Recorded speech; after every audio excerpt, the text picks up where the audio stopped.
Denmark کے ایک جزیرے میں جہاں کوئی ایک مسلمان بھی نہیں تھا، کالج کی 3 لڑکیوں نے ایک ساتھ اسلام قبول کر لیا اور ان کی زندگی میں کبھی کسی مسلمان سے ملاقات بھی نہیں ہوئی تھی۔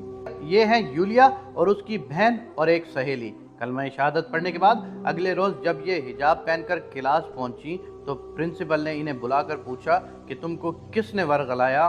انہوں نے کہا کہ آج تک ہماری کسی مسلمان سے ملاقات ہی نہیں ہوئی، تو پھر تمہاری کایا کیسے پلٹی؟ یولیا نے جواب دیا اور کہا کہ جب ہم نے میڈیا میں اسلام کے خلاف پروپیگنڈا سنا تو تینوں نے فیصلہ کیا کہ اسلام پر تحقیقات کریں گے اور اسلام کی تحقیق کرنے کے بعد کوئی بھی نتیجہ آئے گا اس کو ضرور سوچیں گے۔ اگر آپ بھی تعصبات کو بالائے طاق رکھ کر تحقیق کریں گے تو اس دین کی حقانیت اور قدر و قیمت کا اندازہ ہو جائے گا۔ یہ سن کر پرنسپل صاحب خاموش ہو گئے۔ پولیا کی عمر 20 برس ہے۔ اس کا کہنا ہے کہ میں، میری بہن اور سہیلی نے ایک ساتھ کلمہ پڑھا۔ یہ ہماری زندگی کا سب سے مبارک دن تھا۔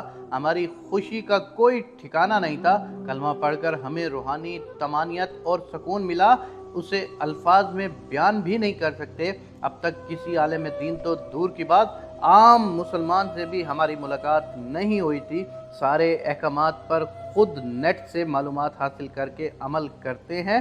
اسلام قبول کرنے کے بعد پھر میں نے قرآن کریم کو بھی خود پڑھنا شروع کیا۔ پھر تو میرے ذہن میں پہلے سے موجود ہر اشکال کا جواب ملتا رہا۔ اب بھی مجھے کوئی ذہنی خلجان درپیش ہو تو میں قرآن کریم کی طرف رجوع کرتی ہوں۔ مجھے ہر سوال کا جواب بھی مل جاتا ہے اور عجیب سعادت کا بھی احساس ہوتا ہے۔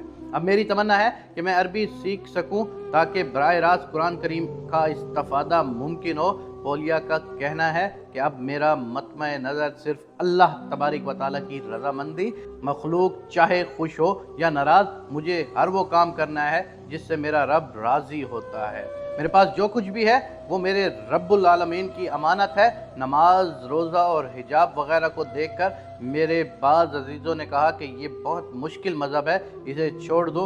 اس کے ساتھ مجھے اسلام سے پھیرنے کا ہر حربہ استعمال کیا گیا۔ میں نے الٹا ان کو اسلام کی دعوت دینا شروع کر دی۔ پولیا کا کہنا ہے کہ میں اب ایک اولڈ ہوم میں بطور کک کام کرتی ہوں۔ میری تمنا ہے کہ میرا ایک ایسا خاندان ہو جس کے سارے افراد مسلمان اور 5 وقت کے نمازی ہوں۔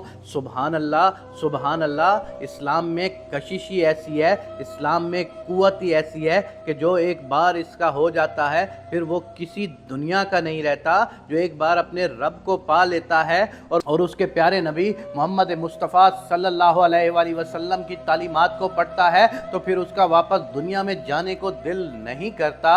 ارے لوگو، تم کس خوش گمانی میں ہو؟ دنیا ساری اسلام کی طرف پلٹ رہی ہے اور ہم ہیں کہ ہم یہاں آپس میں ہی فرقہ بندیوں میں پڑھ کے رولے ڈال کے بیٹھے ہیں۔